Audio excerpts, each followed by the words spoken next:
11월을 시작하는 첫 주일입니다. 여러분의 심령과 가정에 주님의 은혜가 충만하기를 주의 이름으로 축복합니다.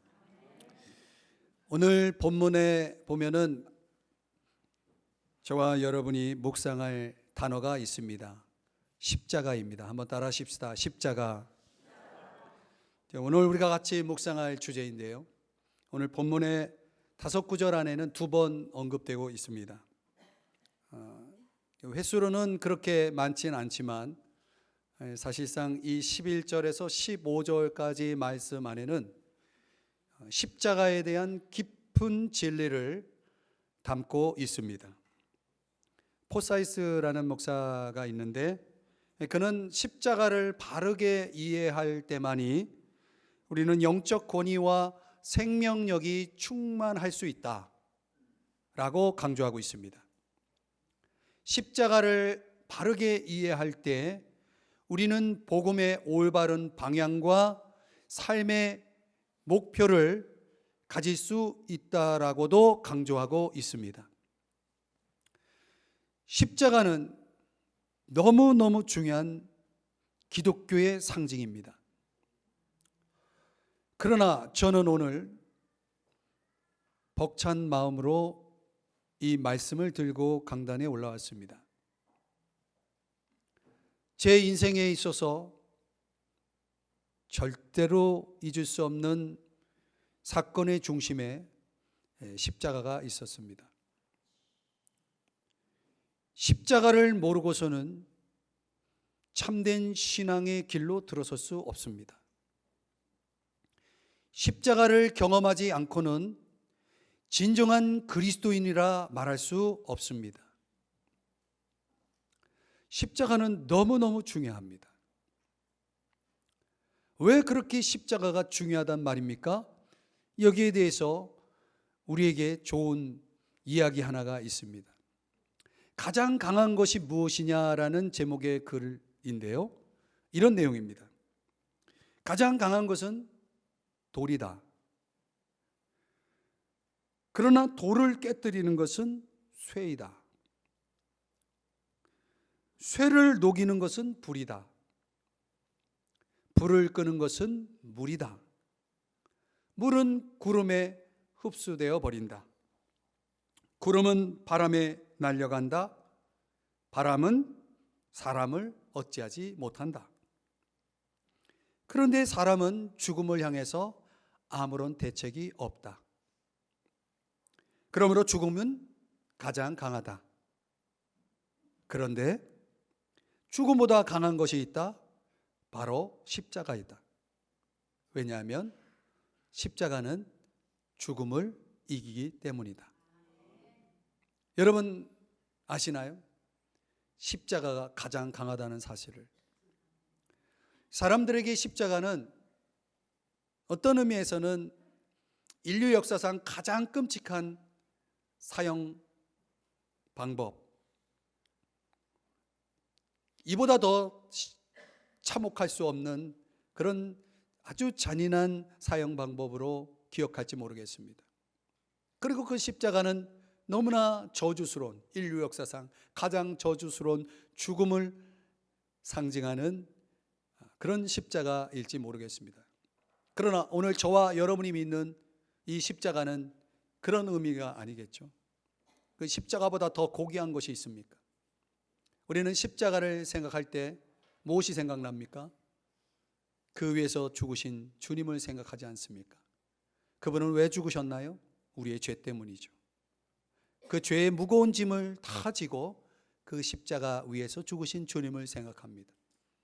그분의 죽음은, 그분의 피 흘림은 저와 여러분의 죄를 위한 대속이었다는 것 또한 기억합니다. 그것은 순전히 그분의 은혜입니다. 그래서 우리는 십자가를 생각할 때마다 감격하게 되고 눈물 흘리게 되어지는 거죠. 말씀드린 대로 참된 신앙의 출발은 그 십자가를 깨닫는 것이고 그 십자가를 믿는 것입니다. 얼마나 많은 십자가를 우리는 보고 듣고 있습니까? 그 십자가에 대해서 우리가 알고 있는 이 머릿속 십자가는 우리에게 아무런 의미가 없습니다. 아무런 영향도 주지 않습니다. 어느 날 청년들이 모인 자리에, 기도하는 자리에 제가 참여했다가 저는 그날 십자가를 경험했습니다.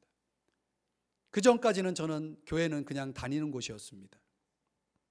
신앙은 저에게 별 의미를 주지 못했습니다. 그저 요즘 젊은이들 말로는 엔조이하는 그런 장소였지 크게 저에게는 의미 없는 그런 차원의 십자가였죠.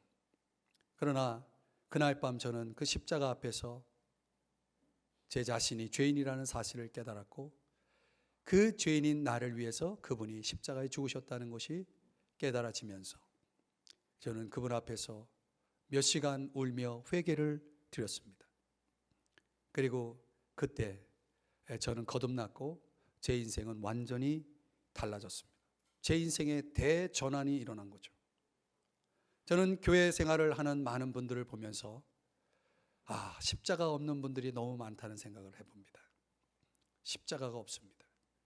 십자가 신앙이 아닌 분들, 교회를 다녀도 여전히 그 십자가는 기독교인들이 좋아하는 심볼 정도고, 그 십자가는 나와는 상관없는 십자가.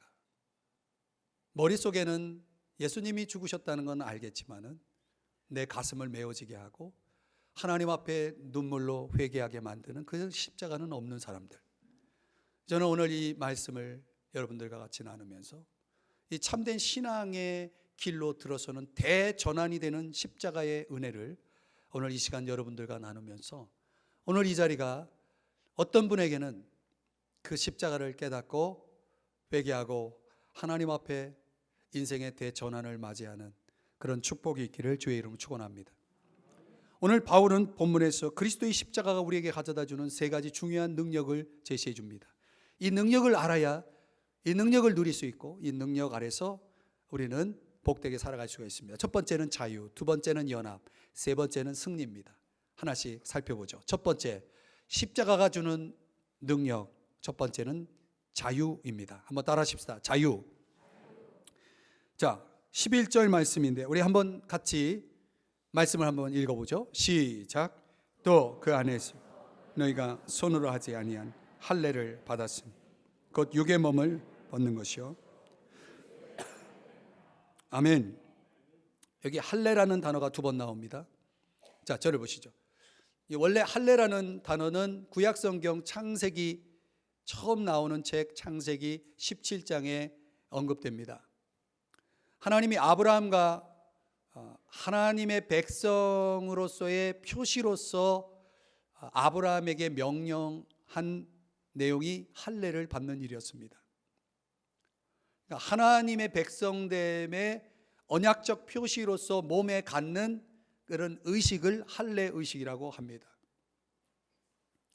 그런데 하나님께서 원래 이 할례를 명령하실 때, 할례를 제시하실 때는 이 할례가 가져야 될 중요한 정신이 있었습니다. 그게 바로 뭐냐면 예레미야 4장 4절의 말씀인데요.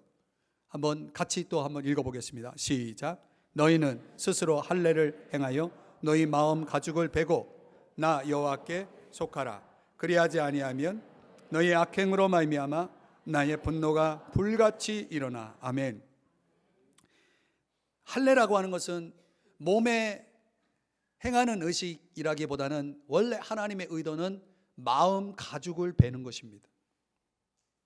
이 마음 가죽을 벤다는 것은 마음속에 있는 악행을 내어 버리는 것을 얘기합니다. 그래서 오늘 본문에서는 11절 한번 다시 보시면은 육의 몸을 벗는 것이요 라고 표현하고 있습니다. 바울이 육의 몸을 벗는 것이요.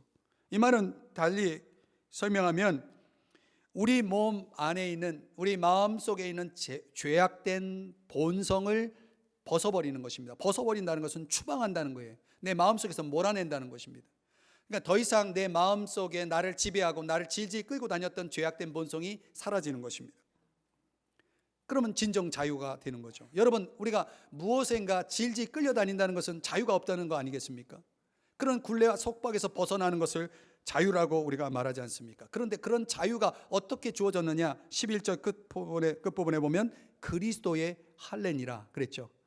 이 부분에 대해서는 설명할 것이 많아요. 그러나 이 설교 시간에 이런 내용들을 다 설명할 수가 없습니다. 성경 공부가 아닌 이상. 이 그리스도의 할례를 한마디로 말하면 그리스도의 죽음을 말합니다. 왜 죽음을 말하느냐 설명할 시간은 없지만 여러분들 그렇게 이해하시면 됩니다. 그리스도의 할례는 그리스도의 죽으심을 말한다. 그러니까 그리스도의 죽으심 때문에 우리는 어떻게 되었는가? 죄악된 본성을 벗어버릴 수 있게 되었다. 참 자유를 얻었다는 의미가 됩니다. 자, 이런 의미를 좀 더 설명해 주는 내용이 뭐냐면 로마서 6장 6절 7절인데요. 한번 보시겠습니다. 같이 읽어보죠. 6절 시작. 우리가 알거니와 우리의 옛사람이 예수와 함께 십자가에 못 박힌 것이 죄의 몸이 죽어 다시는 우리가 죄에게 종로로 타지 아니하려 함이니. 7절. 이는 죽은 자가 죄에서 벗어나 의롭다 하심을 얻었습니다. 아멘. 이 두 가지를 강조하고 있죠. 더 이상 죄의 종로로 타지 아니하기 위해서. 그리고 7절에서는 죄에서 벗어나라고 말하고 있죠. 이게 자유인 거예요. 그러니까 저와 여러분이 예수 그리스도의 십자가를 믿고 그분을, 그 십자가의 주님을 우리 마음에 영접할 때 우리는 말하자면 수술을 받는 것입니다. 영적인 수술을 받는 것입니다. 몸의 수술이 아니라 우리의 영적 수술을 통해서 저와 여러분은 뭐가 되냐면 새 사람이 되는 것입니다. 새로워지는 거죠. 더 이상 죄악된 본성에 끌려다니는 존재가 아니라 새로운 삶을 시작할 수 있는 그런 자유로운 존재가 되어지는 것입니다. 그래서 오늘 예수 그리스도의 십자가 우리에게 주는 능력은 바로 이것입니다. 우리가 자유로울 수 있다는 것입니다. 더 이상 죄가 여러분의 삶을 영향을 줄 수 없습니다. 지배할 수 없습니다. 그렇다면 나는 그것을 이길 수 있다는 거예요. 그것을 물리칠 수 있다는 거죠. 그것으로부터 벗어날 수 있다는 것입니다. 데이비드 A. 시먼즈라고 하는 사람이 우리 그리스도인들은 두 가지 의식이 있어야 된다고 강조했습니다. 하나는 용서받아야 할 죄인, 용서받아야 할 죄인. 한번 따라 하십시다. 용서받아야 할 죄인. 나는 용서받아야 될 죄인이라는 의식. 두 번째는 이미 용서받은 죄인이라는 의식. 한번 따라 하십시다. 이미 용서받은 죄인. 이 두 개의 의식이 긴장 속에 있어야 된다는 거예요. 나는 용서받아야 될 죄인이고 동시에 나는 용서받은 죄인으로서 이제 내가 용서받았다면 나는 뭡니까? 구원받은 하나님의 자녀가 되었다는 것이고, 구원받은 하나님의 자녀가 되었다는 것은 진정한 자유인이 되었다는 것을 의미합니다. 어느 재판에서 재판장이 이 사형 선고문을 읽어 내려갔다고 합니다. 그런데 그 내용은 이런 내용입니다. 피고는 인간이기를 이미 포기하였으므로 사형에 처하노라. 여러분, 이 세상에 인간이기를 포기한 사람들이 있다는 거 아십니까? 잠언의 말씀에 보면 종기에 처하나 깨닫지 못하는 자는 멸망하는 짐승과 같다라고 그랬습니다. 인간이 얼마나 존귀한 존재입니까? 그러나 그 존귀함을 깨닫지 못하고 살아가는 방하는 영혼들은 멸망하는 짐승처럼 살지 않습니까? 우리가 살고 있는 이 세상은 이런 사람들 속에서 살아가고 있다는 것을 우리가 잊지 말아야 됩니다. 여러분, 부모도 어떻게 할 수 없는 자식이 있지 않습니까? 부모의 손에서 벗어난 속 썩이는 자식이 있지 않습니까? 선생님도 어떻게 바르게 할 수 없는 학생이 있는 거예요. 친구도 내가 아무리 도와주려고 해도 도울 수 없는, 정말 아예 포기해버린 그런 친구가 있을 수 있는 것입니다. 그런 사람이 우리 주변에 존재할 수 있는 거죠. 그런데 여러분, 그런 사람들이 어느 날 변화가 돼서 완전히 새로워진 사람으로 우리에게 돌아올 수 있는 것입니다. 믿으시나요? 그럴 수 있는 것입니다. 우리는 그것을 기적이라고 말하죠. 여러분, 기적 같은 일들이 얼마나 많이 일어나는지 아십니까? 그런 기적이 어떻게 가능합니까? 그게 바로 십자가의 능력이에요. 그들을 붙잡고 있는, 그들을 메고 있는, 그들을 속박하고 있는 그런 죄악된 본성이 떠나갈 때 그들은 자유롭게 되어서 이제는 우리가 소위 말하는 멸망하는 짐승처럼 살지 않고 완전히 새로워진 존재로 살아갈 수 있게 되어지는 것입니다. 그 십자가의 능력이 주는 이 놀라운 기적, 여러분 아시나요? 여러분, 우리가 믿음 생활하면서 나 자신을 포함해서 우리가 그런 사람을 볼 수가 있습니다. 여전히 예수 믿기 전에 가지고 있었던 그 영향력 아래서 살아가고 있는 사람들. 내가 예수님 믿기 전에 내 모습을 그대로 갖고 내가 신앙생활을 하는 것입니다. 여러분, 그것은 자유가 아닙니다. 내가 벗어날 수 없다면 그것은 자유가 없는 것입니다. 여전히 나에게 영향을 주는 죄가 있고 그런 습관이 있고 그런 모습이 있다면 나는 자유가 없는 것입니다. 그러나 십자가는 자유를 준다는 거예요. 십자가의 능력은 우리를 자유롭게 만든다는 것입니다. 더 이상 질질 끌려다닐 필요가 없습니다. 그래서 여러분, 죄인인 내가 어느 날 그분과 함께 십자가에 못 박혔다는 진리를, 그분이 나를 위해 죽으셨고 내가 그분과 함께 십자가에 못 박혔다는 진리를 깨달으면 그때 사람은 거듭나는 것입니다. 그게 제가 87년에 경험한 나의 십자가입니다. 그렇게 되면, 내가 거듭나면 그 사람은 진정 하나님의 자녀가 되는 것입니다. 하나님의 사람다운 삶을 헌신하게 되는 것입니다. 그 사람에겐 더 이상 과거의 죄악이 그의 삶을 지배할 수 없고 그런 힘을 끼칠 수가 없는 것입니다. 그래서 여러분, 우리가 신앙생활하면서 그런 거 오해하면 안 됩니다. 어떻게 저 사람 저럴 수 있느냐? 여러분들이 간단하게 이해하면 됩니다. 거듭나지 않으면 그럴 수 있습니다. 거듭나는 것이 중요합니다. 새로워지지 않으면, 거듭나지 않으면 새로운 피조물이 될 수가 없습니다. 여러분, 교회 안에 거듭난 사람이 얼마나 많은지 아십니까? 거듭나야 새로워지는 것입니다. 십자가는 우리를 거듭나게 하는 것입니다. 여러분이 머릿속에 십자가가 아니라 여러분의 가슴속에 십자가로 만들면 그 십자가는 여러분을 반드시 새롭게 만들 겁니다. 그러면 우리는 진정한 자유인이 되는 거죠. 사랑하는 여러분, 여러분 거듭나셨나요? 거듭나셨나요? 거듭났다면 여러분은 자유인입니다. 아직 거듭나지 않았다면 여러분 거듭나셔야 됩니다. 어떻게 거듭납니까? 예수님이 십자가에 죽으셨다는 걸 믿으셔야 됩니다. 그 십자가의 주님이 나의 죄를 위해 죽으셨고 이제 나는 그 예수님을 내 마음속에 모셔드리면, 믿고 그분을 영접하면, 그리고 그 십자가의 주님과 함께 내가 나 자신을 십자가에 못 박겠습니다 라고 고백하면 그 사람은 거듭납니다. 이거는 성경이 우리에게 약속하고 있는 것입니다. 그러면 여러분들은 진정 회개하게 되고, 그리고 여러분들은 진정으로 거듭나게 됩니다. 거듭나야 새로운 피조물이 되는 것입니다. 거듭나야 자유가 있는 것입니다. 자유가 있어야 우리는 죄에 끌려다니지 않을 수 있는 것입니다. 두 번째, 십자가의 능력은 연합입니다. 한번 따라하십시다. 연합. 자, 오늘 본문 말씀 12절, 13절을 읽어보겠습니다. 같이 시작. 너희가 세례로 그리스도와 함께 장사되고 또 죽은 자들 가운데서 그를 일으키신 하나님의 역사를 믿음으로 말미암아 그 안에서 함께 일으키심을 받았느니라. 13절. 또 범죄와 육체의 모할례로 죽었던 너희를 하나님이 그와 함께 살리시고 우리의 모든 죄를 사하시고. 아멘. 모든 죄를 사하시고. 자, 여러분, 오늘 12절 13절에서 제가 여러분 성경을 읽으시면서 보셨겠지만 강조된 단어가 있죠. 함께라는 단어입니다. 이 함께라는 단어가 3번 나옵니다. 이 단어의 의미는 연합, 일치를 의미합니다. 바울은 이 연합과 일치의 개념을 세례라고 하는 단어로 설명하고 있는 것입니다. 자, 여러분은 세례를 받으셨죠? 세례 받으신 분이 있고 받지 못한 분이 있죠.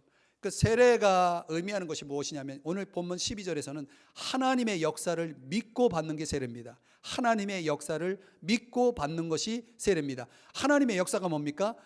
요약하면 그리스도의 죽으심과 부활입니다. 하나님의 역사로 예수님은 십자가에 죽으셨습니다. 하나님의 역사로 예수님은 3일 만에 부활하셨습니다. 그걸 믿음으로 받는 게 세례입니다. 그렇게 세례를 받으면 그 세례는 어떤 의미가 있냐면 함께입니다. 함께. 예수님이 2000년 전에 나의 죄를 위해 십자가에 죽으셨다. 그때 나도 함께 죽은 겁니다. 세례를 받은 사람은. 예수님이 장사되었다. 그때 나도 함께 장사된 겁니다. 예수님이 3일 만에 부활하셨다. 그때 나도 예수님과 함께 부활한 겁니다. 그렇다면 현재 나는 살아있습니까? 죽어있습니까? 살아있는 거죠. 함께라면 살아있는 것입니다. 그래서 오늘 우리 본문에서는 드러나 있지 않지만 이 문법적으로 보면은 이 본문의 동사들이 다 부정과거를 사용하고 있습니다. 이 부정과거라는 시제는 지금 현재 내가 경험하고 있는 것을 의미할 때 이런 시제 문법을 사용합니다. 그러니까 나는 지금 함께 예수님과 죽어 있는 거고, 나는 지금 예수님과 함께 다시 살아 있는 것입니다. 13절, 죽었던 너희를 하나님이 그와 함께 살리시고, 여기 죽었던 너희라고 하는 이 의미가 뭘까요? 죽었다는 게 뭡니까? 자, 저를 보시죠. 죽었다는 것은 영적으로 죽었다는 것입니다. 그 영적으로 죽어 있는 것에 대해서 성경은 어떤 의미로 설명하냐면, 영적으로 죽었다는 것 제가 잘 설명해 볼 테니까 한번 들어보세요. 영적으로 죽었다는 것은 이런 상태에 있는 것을 얘기합니다. 마음에 하나님 두기를 싫어합니다. 영적으로 죽어 있는 사람의 특징입니다. 마음에 하나님 두기를 싫어합니다. 하나님이 내 인생에 간섭하는 걸 싫어합니다. 그런 사람이 있습니까? 없습니까? 예, 많죠. 그 사람은 죽어 있는 겁니다. 영적으로. 하나님을 마음에 두기를 싫어하고 하나님을 밀어내는 사람, 적극적으로는 하나님께 저항하고 하나님을 반대하는 사람은 다 영적으로 죽어 있는 증상입니다. 그리고 이런 사람들은 타락의 길로 들어가게 되어 있습니다. 거룩하게 살아갈 수 있는 능력이 없기 때문에 타락의 길로 들어서게 되고 결국은 하나님과 영원히 분리되고 마는 것입니다. 그것이 성경이 말하는 죽음의 의미입니다. 죽음의 상태입니다. 그 죽었던 너희, 그렇게 살았던 너희에 대해서 에베소 2장 12절 13절에서는 이렇게 설명합니다. 오늘 성경을 보면 그리스도 밖에 있다, 또 세상에서 소망이 없다, 또 하나님도 없다 라고 말합니다. 하나님 멀리하는, 이제는 전에 멀리 있던 너희, 그 너희는 영적으로 죽어있는 너희고 그들은 세상에서 소망이 없고 하나님이 없는 사람입니다. 여러분, 이 세상에 하나님 없이 살아가는 소망 없는 사람이 얼마나 많은지 아십니까? 그런 너희를 어떻게 했다고 말합니까? 함께 살리셨다. 살린 겁니다. 그럼 우리를 살려서 뭐 하시려고요? 왜 우리를 살리셨다는 것입니까? 그 살리심의 의미와 목적에 대해서 로마서 6장에서 말씀합니다. 우리 한번 읽어봅니다. 로마서 6장 10절 시작. 그가 죽으심은 죄에 대하여 단번에 죽으시며 그가 살아계심은 하나님께 대하여 살아계심이니. 여러분, 예수님이, 설명을 좀 할게요. 예수님이 십자가에서 단번에 죽으셨어요. 우리 죄 때문에. 그리고 예수님이 다시 살아나셨는데 어떻게 살아나셨냐? 하나님께 대하여 다시 살아나셨다. 그리고 11절 읽어봐요. 시작. 이와 같이 너희도 너희 자신을 죄에 대하여는 죽은 자요 그리스도 예수 안에서 하나님께 대하여는 살아있는 자로 여길지어다. 이와 같이 너희도, 예수님도 죽었고 그래서 우리도 죽었고, 예수님도 사셨고 그래서 우리도 다시 살아있는 겁니다. 그런데 하나님께 대하여 살아있는 겁니다. 이 말은 다르게 표현하면 하나님을 위해서 살아있는 겁니다. 그래서 살아난 사람들의 특징이 뭔지 아십니까? 하나님을 위해 살기를 소원합니다. 내가 어떻게 하면 하나님을 위해 살까? 하나님을 위해서 내가 뭐 할까? 이게 살아있는 사람들이 가지고 있는 고민입니다. 그 다음 12절 시작. 그러므로 너희는 죄가 너희 죽은 몸을 지배하지 못하게 하여 몸의 사욕에 순종하지 말고. 전에는 내가 살아있기 전에는 내 속에 있는 죄의 욕심을 내가 거부할 수 없어요. 그래서 그것을 따라 했어요. 그런데 지금은 이런 살아있는 사람에게는 죄의 욕심, 마음속에 일어나는 이런 유혹들을 물리칠 수 있고 이길 수 있는, 더 이상 지배를 받지 않는 그런 능력을 갖게 된다는 것입니다. 13절 같이 읽습니다. 또한 너희 지체를 불의의 무기로 죄에게 내주지 말고 오직 너희 자신을 죽은 자 가운데서 다시 살아난 자 같이 하나님께 드리며 너희 지체를 의의 무기로 하나님께 드리라. 주님과 함께 살아난 사람들의 특징이 뭡니까? 자기를 하나님께 드리기를 기뻐한다는 거예요. 의의 무기로 하나님께 드리기를 힘쓴다는 거죠. 하나님께 나를 드리는 걸 기뻐해요. 제가 영적으로 살아나고 그런 걸 경험했습니다. 교회 안에도 영적으로 살아난 사람들은 하나님께 드리는 걸 기뻐합니다. 14절 다 같이 읽습니다. 시작.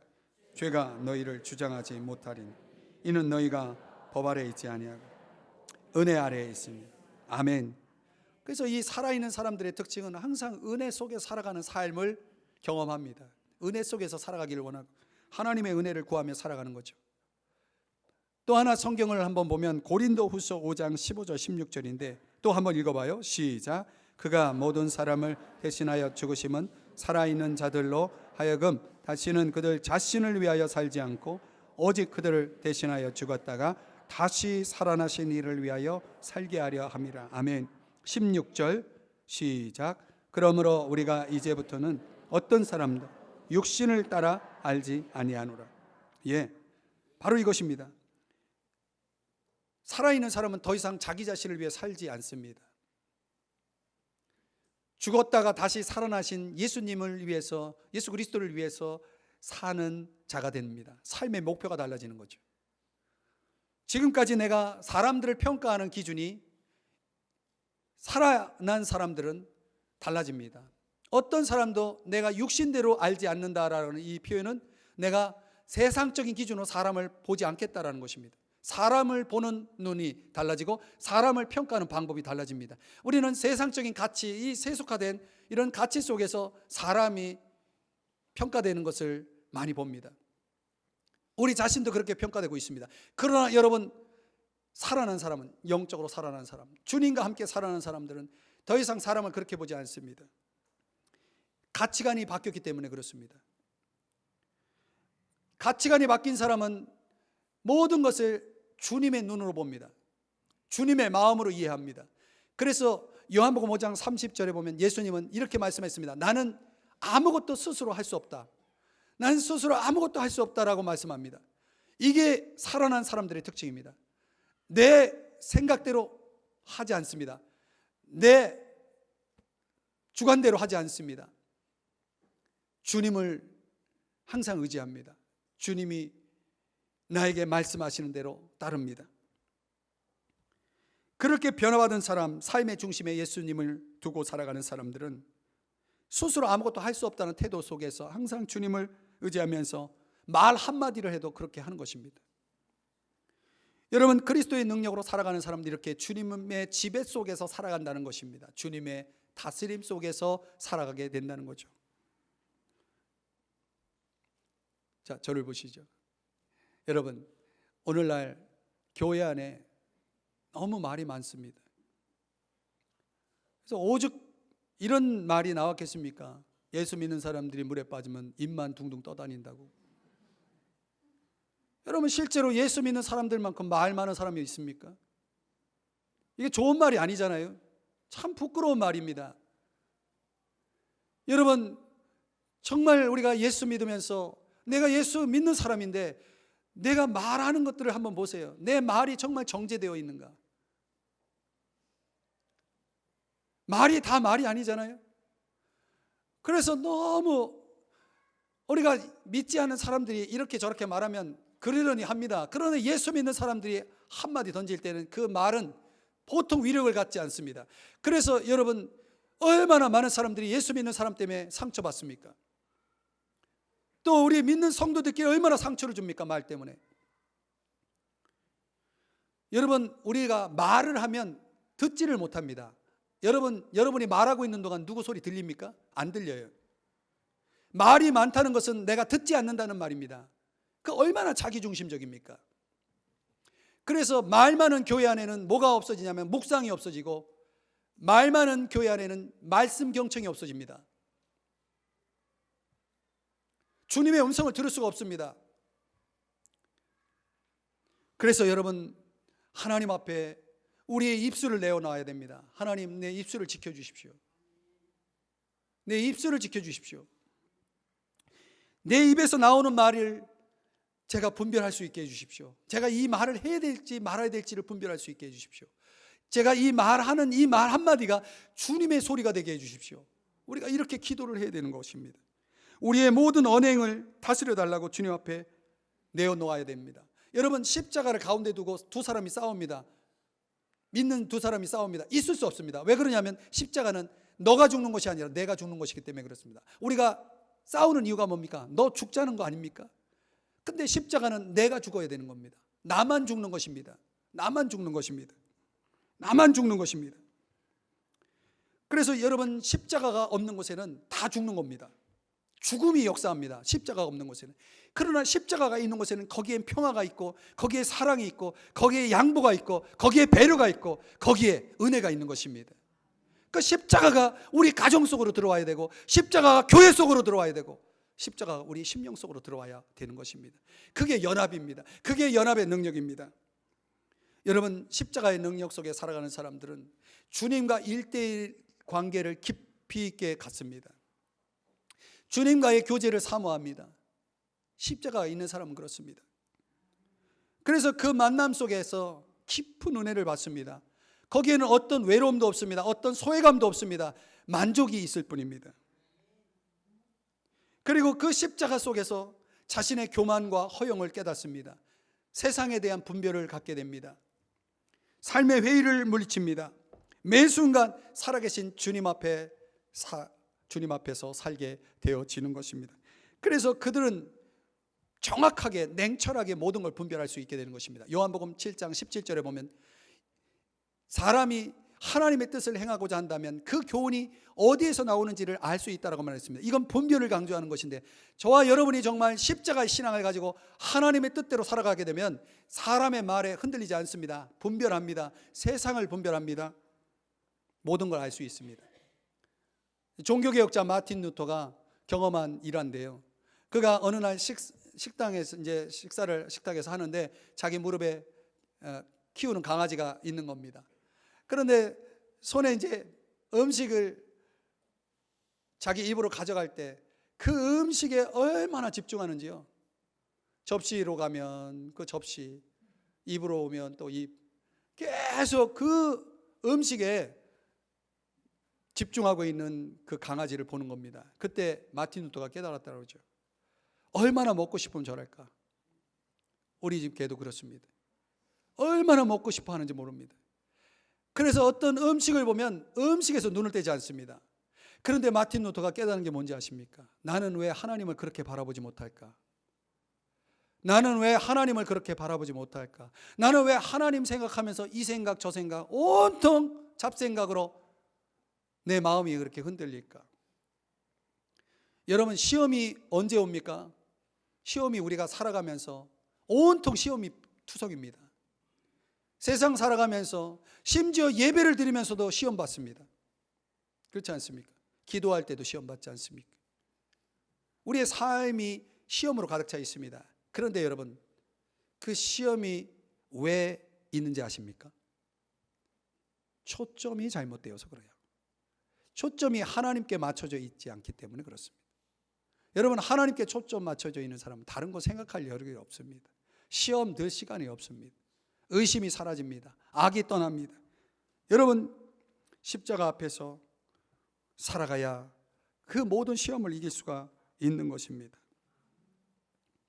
사랑하는 여러분, 십자가는 희생 번트와 같다라고 얘기합니다. 희생 번트 아십니까?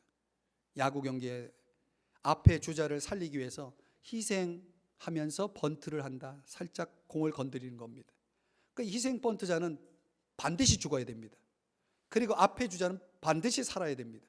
그런데 희생 번트 하는 사람이 자기가 살겠다고 하면 둘 다 죽습니다. 이게 그 야구 경기에서 보여주는 룰입니다. 그런데 그 원칙이 우리에게도 그대로 적용됩니다. 십자가는 내가 죽는 것입니다.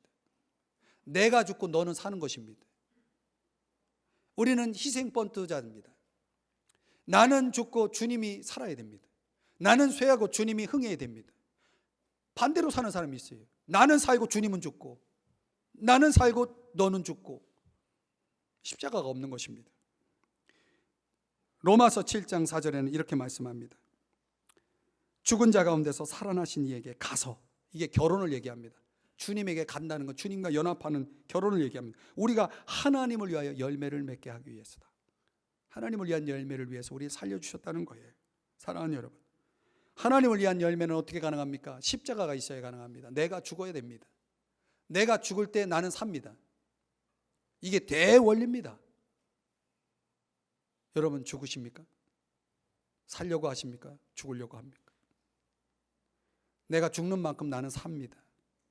내가 죽는 만큼 주님은 흥합니다. 내가 사는 만큼 여러분의 가정은 더 복됩니다. 내가 죽는 만큼 여러분의 가정은 더 복됩니다. 내가 죽는 만큼 교회는 더 부흥되게 되어 있습니다. 사랑하는 여러분, 십자가의 능력, 이 연합의 능력을 소유하시길 주의 이름 축복합니다. 마지막으로 세 번째는 십자가의 능력은 승리입니다. 오늘 본문 14절 15절의 말씀을 보면은, 특별히 15절 말씀을 한번 보시면은 통치자들과 권세들을 무력화하였다라고 말하고 있습니다. 14절에는 지우다, 제하다, 십자가에 못 박다 이런 표현이 나오는데, 한마디로 말하면 우리의 죄의 부채를 다 청산했다라는 뜻입니다. 그 죄의 부채를 청산하는데 기여한 것이 뭐냐면 십자가입니다. 그런데 그 십자가로 인해서 더 이상 죄로 인해서 내가 안고 있는 빚이 다 청산이 되었다면 이제 우리에게는 무엇이 주어졌느냐? 그게 15절인데 15절에서는 뭘 강조하냐면 이기셨느니라, 승리를 강조합니다. 이 승리는 누구에 대한 승리냐면 통치자들과 권세들. 이 통치자들과 권세들은 바로 다름 아닌 마귀의 세력을 얘기합니다. 이 마귀의 세력이 저와 여러분을 얼마나 시험하고 유혹하는지 아십니까?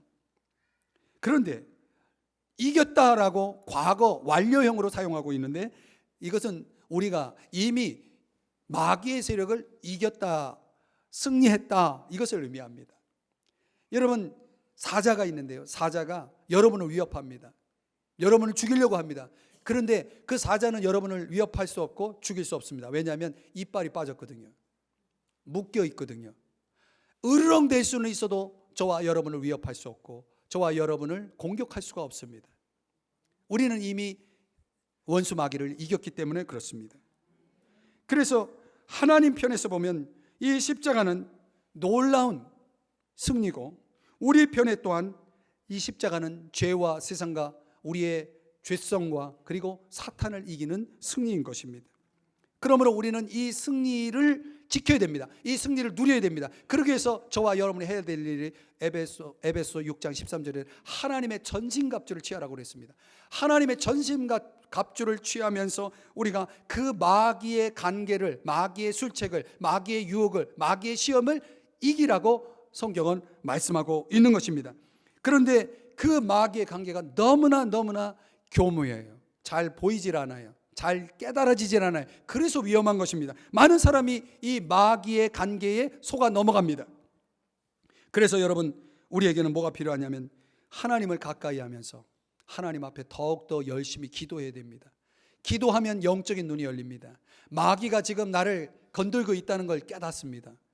여러분, 영적인 세계는 영적으로만 분별할 수 있기 때문에 기도하지 않으면 우리는 그런 분별력 가질 수가 없는 것입니다. 그 기도하지 않는 사람들은 계속 마귀의 영향권 아래서 지금 그 시험과 유혹에 노출되어 있는 것입니다. 얼마나 많은 사람들이 시험을 받고 있는지 아십니까?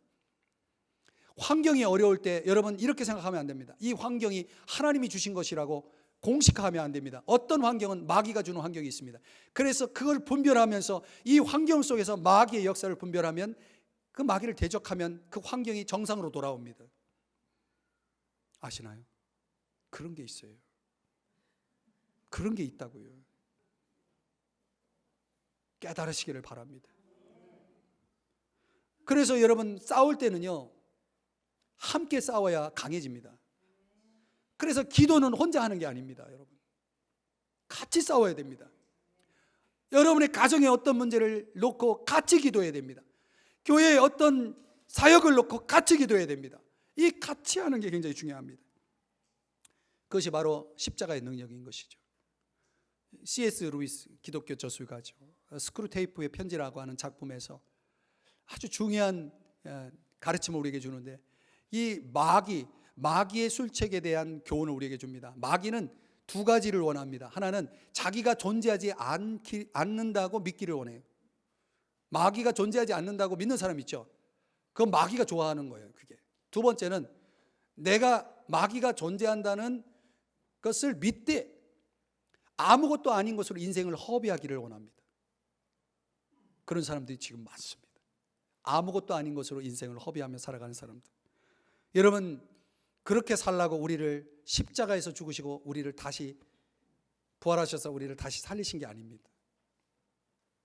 십자가를 통해서 저와 여러분에게 주신 인생은 그렇게 아무것도 아닌 것을 위해서 내 인생을 쏟고 살라라고 우리를 살려주신 것이 결코 아니라는 것입니다. 사랑하는 여러분, 십자가를 바라볼 때 우리는 이런 마귀의 술책을 분별할 수 있고 대적할 수 있고 승리할 수 있음을 믿으시기 바랍니다. 말씀을 정리해 볼게요. 여러분, 십자가를 바라보십시오. 무엇이 보이십니까? 액세서리가 보이십니까? 기독교인들이 좋아하는 심볼. 어떤 사람은 십자가를 또 싫어해요. 그 심볼, 무섭다고. 여러분, 십자가가 그렇게 아무것도 아닌 것인지 아십니까? 그렇지 않습니다. 그 십자가 때문에 내가 구원받았고 난 자유를 얻었습니다. 그 십자가 때문에 오늘 우리는 주님과 함께 살아났고 이제 주님을 위해서, 주님을 위한 열매를 위해서 새로운 삶을, 새로운 가치, 새로운 인생의 목표를 향해서 살아갈 수 있는 능력을 얻게 된 것입니다. 그 십자가 때문에 우리는 마귀의 그 술책을 분별할 수 있고 대적할 수 있고 승리할 수 있게 되었다는 것입니다. 이게 얼마나 놀라운 능력입니까? 이제 여러분 이 십자가를 바라보고 십자가를 믿고 십자가를 의지하면 여러분의 인생의 모든 불행은 물러갈 것입니다. 죄와 형벌은, 죄악과 형벌은 물러갈 것입니다. 우리 인생의 무의미, 무능력, 무기력, 무목표, 이런 모든 것들이 다 물러갈 줄 믿습니다. 여러분, 우리는 교회라는 방주와 배에 타고 있는 것입니다. 저 방주 밖에는 세상 물결이 거세게 일고 있습니다. 너무 거셉니다. 그래도 여러분 걱정할 필요 없고 두려워할 필요가 없습니다. 왜냐하면 방주 안에 있는 한 안전하기 때문에 그렇습니다. 방주 밖으로 가면 죽는 것입니다. 그러나 방주 안에 있는 한 우리는 안전합니다. 평안합니다. 승리합니다. 자유롭습니다.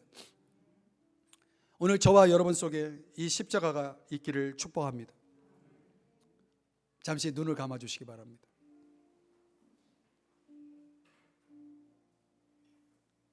오늘 이 자리에 예배에 참여하고 있는 여러분 가운데 혹시 십자가가 아직 마음에 와닿지 않은 분들이 있으시면, 이미 십자가를 믿고 있지만 내 속에 십자가가 흐려진 사람들은 더더욱 이 시간에 우리 한번 잠시 기도하는 시간을 가졌으면 좋겠습니다. 하나님 앞에서 주님 십자가를 믿습니다. 주님 십자가를 믿습니다. 주님 십자가를 믿습니다. 나의 죄를 위해 죽으신 십자가를 믿고 부활하신 그 십자가의 주님을 믿습니다. 나를 살려주세요. 나를 변화시켜 주세요. 마귀의 그 원수 마귀를 이길 수 있게 해주세요. 우리 한번 잠시 한번 한 1분만 기도했으면 좋겠습니다. 우리 한번 이 시간에 기도하죠.